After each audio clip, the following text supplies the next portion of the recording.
Are you ready? I'm not ready. Why are you not ready? Because I don't know where to start. Urukundo bavuga ko bo yari za bidasaza ari nayo mpamvu ibinyejana bishira ibindi bigataha, hakavugwa inkuru nyinshi, hagakinwa filime nyinshi, hakarebwa indirimbo nyinshi, ariko iziganjemo urukundo zigakomeza gushitura benshi kandi zigahora ziyunguruye mu matwi. Iyi niyo mpamvu ejo bundi ubwo habaga ubukwe bwa Nyampinga w'u Rwanda bwa 2020 Nishimwe NAOMI, ibihumbi bitari bike by'abantu babukurikiye bikaba ibihe byabanejeje cyane. Turasubira ku nkuru y'urukundo rwabo, aho ubwabo bahisemo kuyitangariza abakunzi babo binyuze mu kiganiro bagiranye n'ababakurikira ku mbuga nkoranyambaga. Mu ruhererekane rw'ibiganiro Nishimwe NAOMI akunda kunyuza ku rubuga rwa YouTube. Icyo kiganiro cyabo cyari gifite umutwe ugira uti n'igihe cy'inkuru ni gute twahuye, byumve bivuye kuri twe.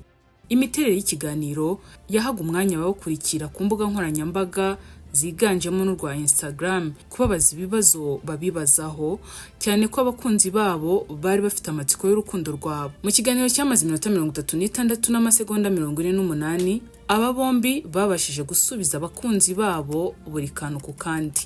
Twabahitiyemo bimwe mu bibazo byiza kandi byari biteye amatsiko abakurikira aba bombi basubijwe, bigatanga ishusho nyayo y'urukundo rwabo. Ku ruhande rwa Michael Tesfaye yatangiye avuga ukuntu yamenyanye na Miss Nishimwe NAOMI, ati naje hano mu 2021 muri Nzeri, hari umuryango nari naramenye hano mu 2018, bongera kuntumira mu 2021 mu rugo rwabo. Hari abakobwa babiri bavukana, bambaza niba nteganya kuzarushinga, batangira kunyereka abanyarwandakazi babonaga ko nahitamo umwe muri bo. Byaje kurangira tugeze kuri Mackenzie's, bambwiye ko ari abakobwa b'ibyamamare mu Rwanda kandi beza cyane. Mackenzie's yavugaga ni itsinda rigizwe n'abiganjemo abavukanyi ba NAOMI na nyirasenge wabo, aho rikora ibyiganjemo imbyino zigezweho ryakunzwe n'abatari bake mu Rwanda. Michael avuga ko nyuma n'ubundi mu mwaka wa 2021 yaje guhurira muri resitora ya Java na Uwase Kathia uwo muri Mackenzie's. Uyu akaba avukana n'ubundi na NAOMI.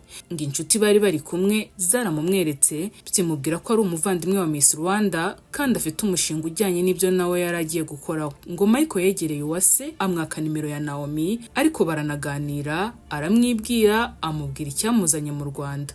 Michael yamubajije niba byashoboka ko yazahura na NAOMI kuko umushinga yaragiye gukoraho yumvaga ko uyu mukobwa yazamubera umufatanyabikorwa mwiza. Nyamara Kathia we ngo iby'umushinga ntabwo ari byo yagiye abwira murumuna we NAOMI, ahubwo yagiye amubwira ko yamuboneye umugabo. NAOMI we kuri iyi ngingo yaragize ati nategereje ko Mike ampamagara ibyumweru 2 asabye Kathia ko yamuha nimero yanjye, ndaheba. Nabwiye Kathia ko yampa nimero ye nibura nkaba nareba ifoto ye kuri WhatsApp. Akomeza avuga ko Kathia yayimuhaye, undi agatungurwa bikomeye n'ifoto yari iri kuri profile ya Mike. Ngo icyo gihe NAOMI yahise asaba Kathia guhamagara Mike akamubaza niba yaributse kumuvugisha, undi arabikora. Michael ngo yahise ahamagara NAOMI amusaba ko bahura, nyuma baza guhurira muri Zoe mu nzu y'ubucuruzi y'abagize itsinda rya Mackenzie's n'ubundi.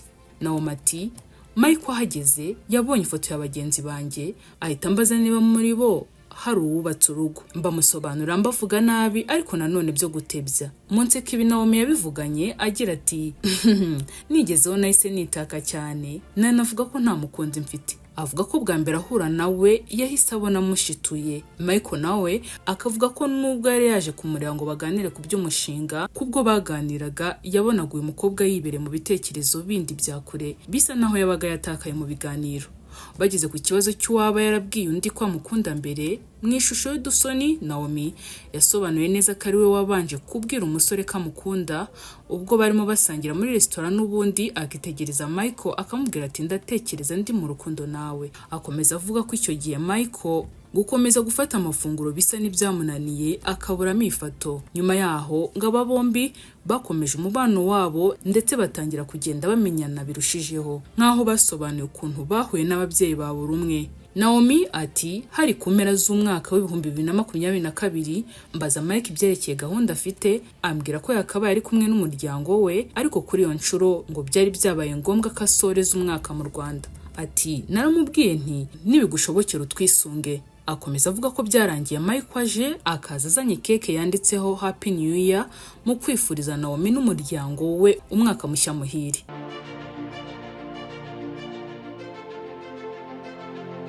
Michael avuga ko ari nabwo yahuye na mama wa Naomi bwa mbere kandi ko yishimiye cyane urugwiro yamwakiranye.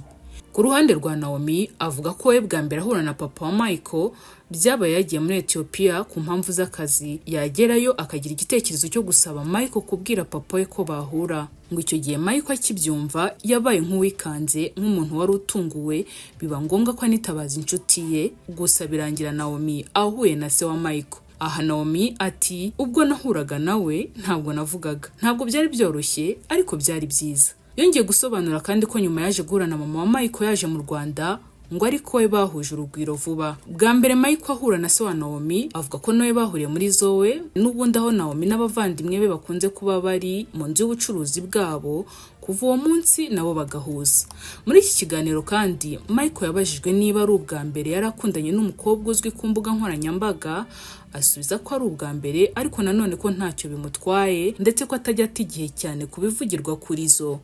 Naomi ati na Instagram ntayo yagiraga, ninjye wamushishikarije kuyikoresha kuko rimwe na rimwe bifasha nko kumenyekanisha ibikorwa byawe. Naomi muri iki kiganiro yavuze ko akunda ukuntu umukunzi we amwitaho agaterwa ishema n'ibikorwa bye. Umukunzi we kuri ubu wabaye umugabo we yagaragaje ko mu gihe habayeho kutumvikana hagati yabo, uyu mukobwa ari we ucisha make.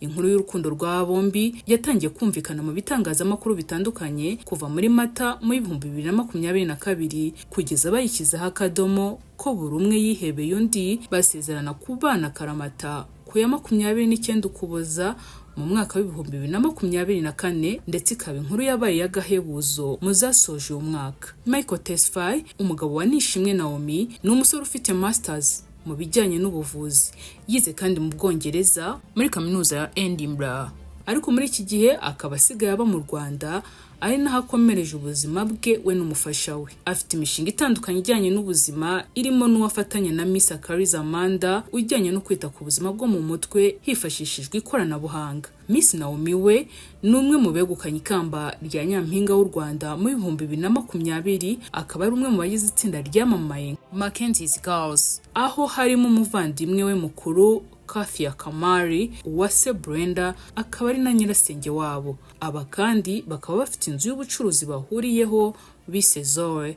Naomi kandi abamuzi neza bavuga ko ari umukobwa ugwa neza, ugira urugwiro kandi akamenya kuganira cyane. Icyongera kuri ibyo ngo akaba akunda Imana, ndetse nawe ubwe yagaragaje ko yashimiye Imana yamuhaye umugabo yubaha. Nimunyemerere dusoreza iby'iyi nkuru y'urukundo rw'aba bombi. Njye mwari kumwe ndi Benita Giraneza Well. Igitekerezo cyanyu n'inyunganizi byanyu nibihejwe hano kuri BGU Space. Naho butaha.